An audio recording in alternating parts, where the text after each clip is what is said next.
Mukunda Jewelers, first ever factory outlet opening soon in Jubilee Hills.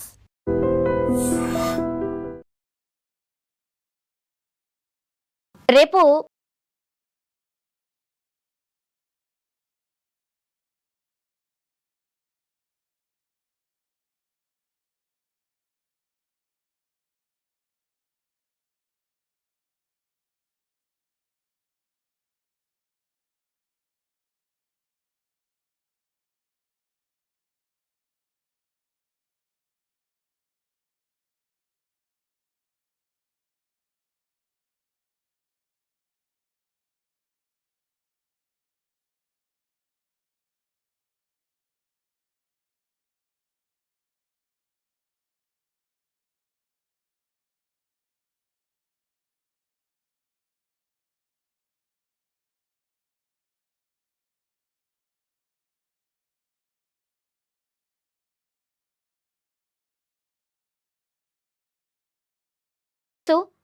ఆయన ఓడిపోయిన తర్వాత చాలా అంటే చాలా రేర్గా కనిపించిండు.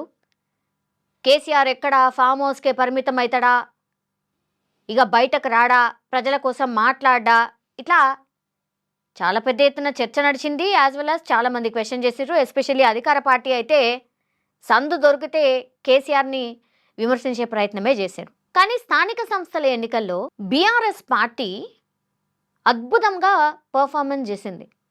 ఇది అవునన్నా కాదన్నా నిజం ఇది. ఎందుకంటే లెక్కలు కనిపిస్తున్నాయి కదా.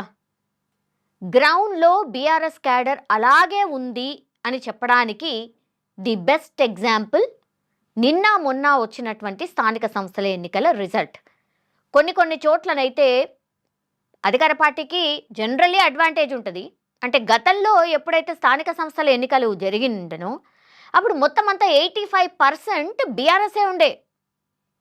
మరి అదే 85% ఇప్పుడు కాంగ్రెస్కి ఎందుకు లేదు అంటే రకరకాల కారణాలు, అది డిఫరెంట్ చర్చ. కానీ బీఆర్ఎస్ పార్టీగా లేదు. కేసీఆర్ అనేటైనా బయటకు రాడు, ఫ్యామిలీ ఇష్యూస్తోని సతమతం అవుతుండు, ఇక ఖతం అయిపోయింది బీఆర్ఎస్ పార్టీ అని నాయకులు చెప్తున్నారు. నాయకులు పెద్ద ఎత్తున చెప్తున్నారు, ఇక లేదు, ఇక రాడు, ఇక అయిపోయింది, కేటీఆర్ వల్ల కాదు, హరీష్ రావు వల్ల కాదు, ఇక వాళ్ళ వల్ల కాదు, వీళ్ళ వల్ల కాదు.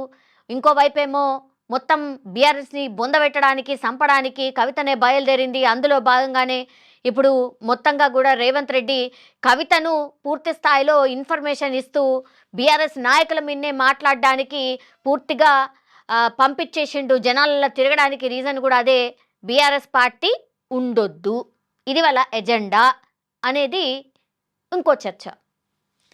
కానీ రేపు తెలంగాణ భవన్కి కేసీఆర్ రాబోతున్నాడు. అండ్ ఇంకో మేజర్ విషయం ఏంటంటే హరీష్ రావుని వర్కింగ్ ప్రెసిడెంట్గా చేస్తారు అని. ఆల్రెడీ కేటీఆర్ ఉండగా మళ్ళా హరీష్ రావు వర్కింగ్ ప్రెసిడెంట్ ఎందుకు అన్నప్పుడు గ్రౌండ్ లెవెల్లో కూడా చాలామంది చెప్తున్నారు ఏంటంటే, అంటే బీఆర్ఎస్కి సంబంధించిన వాళ్ళు కూడా చెప్తున్నారు ఏంటంటే, ఎందుకు ఉండొద్దు, జస్ట్ ఒక ఫోన్ కాల్ చేస్తే ఇట్లా వాలిపోతూ ఉంటాడు హరీష్ రావు, అట్లాంటి నాయకుడిని ఏ పదవి లేకుండా ఇంకేది లేకుండా ట్రబుల్ షూటర్ అని జస్ట్ ఏదో పార్టీకి ఏది కష్టం వచ్చినా సరే ఫస్ట్ ముందుంటాడు హరీష్ రావు. అట్లాంటి ఆయనకు వర్కింగ్ ప్రెసిడెంట్ ఎందుకు ఇవ్వద్దు, ఇస్తే ఏమవుతుంది అనేది ఇంకో చర్చ. సరే, సీఎం ఎవరైతారు, పార్టీ మళ్ళీ బలోపేతమైన తర్వాత ఏం జరుగుతుంది అనేది తర్వాత సంగతి. ఇంకా 3 ఏళ్ళు ఉంది ఎలక్షన్స్కి. పార్టీలో ఒక జోష్ నిండుతుంది. స్థానిక సంస్థల ఎన్నికల్లో రిజల్ట్ చెప్తుంది కదా, ఆగమాగం ఎందుకు అయిపోతున్నారు? కాంగ్రెస్ పార్టీకి వ్యతిరేకంగా ఉన్నారు జనాలు. ఇప్పుడు అధికారంలో ఉంది కాబట్టి ఆయనతను అంతను ఇజ్జత్ పోకుండా నిలుపుకోగలిగినరు. భయపెట్టో, ఇంకేదో చేసో, లేకపోతే నిధులు వస్తాయనో, పైసలు ఖర్చు పెట్టిపించో ఇట్లా గెలిపించుకోగలిగినరు. కానీ ఒరిజినల్గా బీఆర్ఎస్కి సంబంధించిన క్యాడర్ అలాగే ఉంది, చాలా స్ట్రాంగ్గా ఉంది అని ఈ ఎలక్షన్స్ నిరూపించాయి. ఆ జోష్ కూడా ఇప్పుడు మనకు బీఆర్ఎస్లో కనిపిస్తోంది. గ్రౌండ్లో జరుగుతుంది ఒకటి, పైన కానీ లేకపోతే లీడర్స్ చర్చల్లో కానీ లేకపోతే టీవీ చర్చల్లో కనిపిస్తుంది ఇంకోటి అనేదానికి నిదర్శనమే ఈ రిజల్ట్ అని చాలామంది విశ్లేషకులు కూడా చెప్తున్నారు.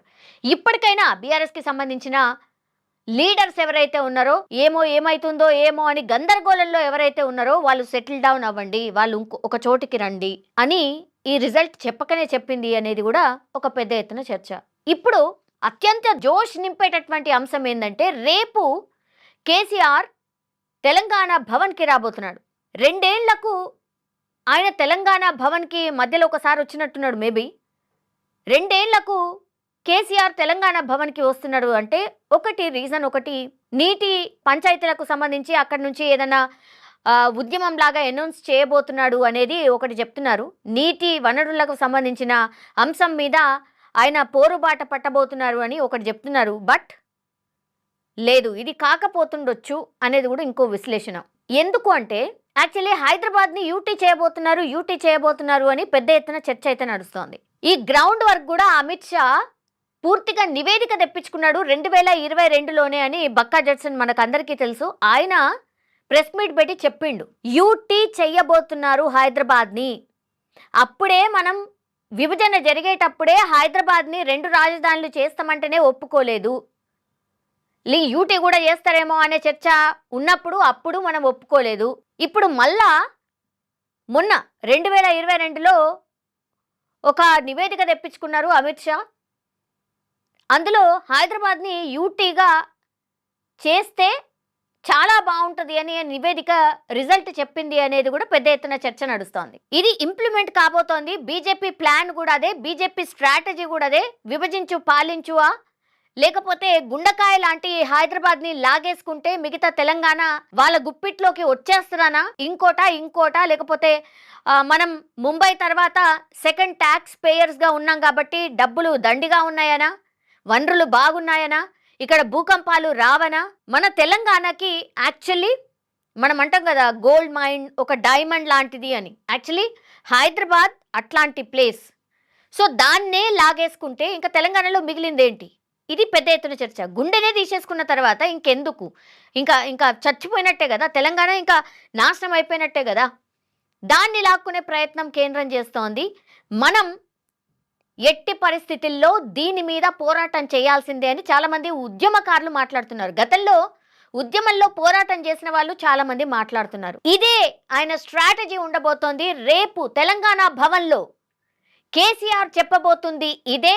హైదరాబాద్ని యూటీ చేసే కుట్ర జరుగుతోంది అని ఈ లైన్నే తీసుకొని మరో సెంటిమెంట్ దాని మీదనే మళ్ళీ ఆయన పోరాటం మొదలు కాబోతోంది. అక్కడి నుంచే పెద్ద అనౌన్స్మెంట్ ఉండబోతోంది అనేది కూడా ఇంకొంతమంది విశ్లేషకులు చెప్తున్నారు.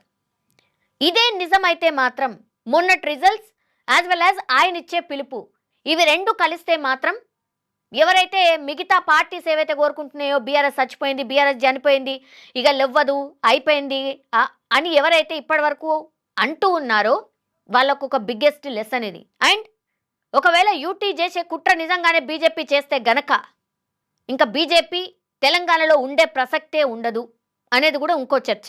ఈరోజు ఇంకో వార్త కూడా వచ్చింది. అదేంటంటే మోడీని కొంతమంది బీఆర్ఎస్కి సంబంధించిన రాజ్యసభ సభ్యులు కలిశారు.